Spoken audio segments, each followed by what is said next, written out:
Today we're going to be talking about how to increase your top speed or your acceleration depending on which way you take this mod. So how are we going to increase your speed, or how are we going to increase your acceleration? Well, the answer is gearing, boy.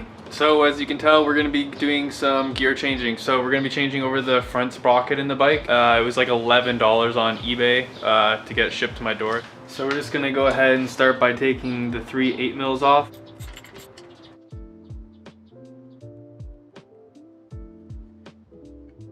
Now here you guys can see this is the front sprocket. Get some tension slacked off, and then we should be able to pull this gear off. Make sure that the center sprocket all fits and that was 17mm. We'll go from there. One thing I will note, when we're looking at this guy here, when you're pulling it off, you need to be careful because there's this gasket here, and you don't want to muck that up when you're pulling it off, so just be really careful. The stator here, if we look right up here, there's that metal clip right there, that little metal tab, and that wants to get caught on it when you're trying to take it off, so just be really gentle. You guys can see when I go to move this little plate that the cogs go to where there's an opening, and then you can pop this guy off.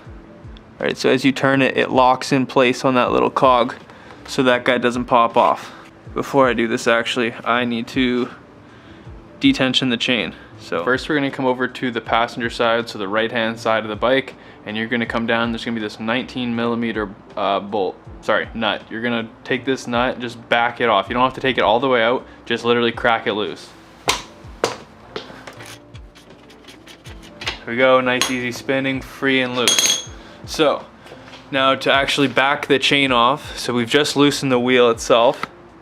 We're actually gonna come into here. So this is a bolt.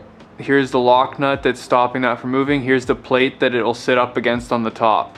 So what we're gonna do is take this, here's a 12mm, you're gonna back that, loosen it off, and then as you screw this in, it'll drop, or if you screw it out, it'll push it away. So in is gonna slack the chain, out is gonna put more tension on it. And then there's also there's the identical thing on the driver's side or the left-hand side of the bike. And then we're gonna go ahead and we're just gonna take this guy here and we're gonna screw it down in so we can pull that wheel up shorter so there's less tension on the chain. Now that we have ample chain slack, we should be able to pop this guy off just no problem. Alright, and here we have the 2 different sprockets. So here we have the original one that came off the bike, and here we have our aftermarket one. So they should be the same center size here of 17mm. I'm pretty sure the one I ordered was supposed to be 17 tooth, and if I look at it right there, it says 16 tooth. So let's do it here together. This is gonna be my first count as well. Let's count how many tooths there are on this one. So got 1, 2, 3, 4, 5, 6, 7, 8, 9, 10, 11, 12, 13, 14. So that's a 14 tooth, and we're going to 16 tooth. And it's, let's see if it's 16. 1, 2, 3, 4, 5, 6, 7, 8, 9, 10, 11, 12, 13, 14, 15, 16. It is 16 tooth. So we look at the overall diameter. If we lined up the teeth there, go ahead and send it out a bit more. You can see the difference there, really, of how much larger the 16 tooth is to this 14 tooth. So if we line up the centers, I'm just OCD, so I want to get these center pieces kind of right. Yeah, like so. You can see there's, it's going to be definitely a taller gear. So I guess we'll go ahead and we'll give it a shot, stick it in and see how she does. Now note, these are one here, this is the original bolt. This is the bolt that came aftermarket with the secondary sprocket that I bought online. So make sure you do check that bag and look into the bolts because they are slightly different. I'm assuming that has to do with the extra girth of this aftermarket one. It's slightly larger. So I'm assuming that's what's up with that, but something to note and make sure of, as well as that I'm definitely putting some Loctite on these. So first thing I'm noticing is we're gonna need way more slack on this guy to be able to get it close to fitting up onto that pin. It's just not even close to being there. So we're gonna need to slack this guy. Oh shit, look at that. That's it, Carol. Fucking Carol Baskin. SOB is on there.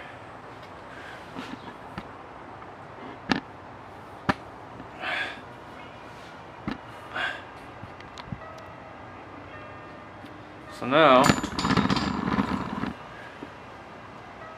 we're gonna take our couple of Loctite bolts here. Nope, don't be a dumbass. Don't be a dumbass like me. Don't forget to put your fucking flex plate on, you're gonna die. Don't do that shit. Make sure you got this shit on there, dude. Fucking, how about I get you guys lined up too so I can see what the fuck I'm talking about? Jesus Christ, I'm fucking blowing it. Alright, there we go. Fucking A, bud. Okay, don't be a dumb fuck. Forget to put this thing on before you put one of those things in. Slide this sucker on. Tomorrow we'll be going out and I will be filming another video. I'm going out riding with Brandon, I'm pretty sure, tomorrow morning. And we'll go out for a ride, and I'll give you the full kind of thoughts on it when we're out on the trail, and I can actually see what it's like when you're up in 4th gear. Because that's really why I changed it. You'd notice it when I was following him. He's on a 250. I'm pretty sure his 6-speed, and this one's only a 4-speed. So I'm always hunting for that 5th gear. I'm always looking to pick the shifter up and go up another gear, but there isn't another gear. So I thought, well, if I can get a little bit more out of 4th gear, I'll be happy. Because usually if I'm screaming along in 4th gear, like hitting rev limiter, he's cooking pretty good, and we're boogieing down the road, but I just don't want to be screaming at rev limiter the whole time. So I want to be able to be a little bit calmer in the RPMs and be still going that fast. So hopefully this is the key to it, without losing too much of that acceleration or just that low putt-puttness I can do in 1st gear when you're in like the really technical trails. With that smaller 14-tooth sprocket, you can kind of just like crawl along in the rocks. So we'll have to see how this 16-tooth does for that aspect, which you'll have to see in tomorrow's. Tomorrow I'm going riding. I'm not sure when I'll have this video posted up, the one I'm talking about. Probably be in 2-3 days from now, depending on how busy I am. But yeah, enjoy. I'm just gonna take it for a little tiny roll down the road just once and just see if 1st gear feels any different. And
so the question you probably got right off the rip for me, do I notice it?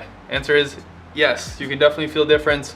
It's like slightly more, it's slightly faster, it's slightly more top end instead of a little bit less acceleration, but I really haven't tested it yet. So you're gonna have to check in for our next video. Make sure you hit subscribe so you can see when we post our next video for the follow-up for the new upgraded 16-tooth front sprocket. And yeah, make sure to leave a like if you learned something new, and if maybe you're thinking of doing this to your own bike. And if you got any questions about changing the gearing on your bike, leave a comment down below, and I'll go ahead and give you a reply and let you know what's up. So until next time, guys, peace out, and thank you guys so much for watching.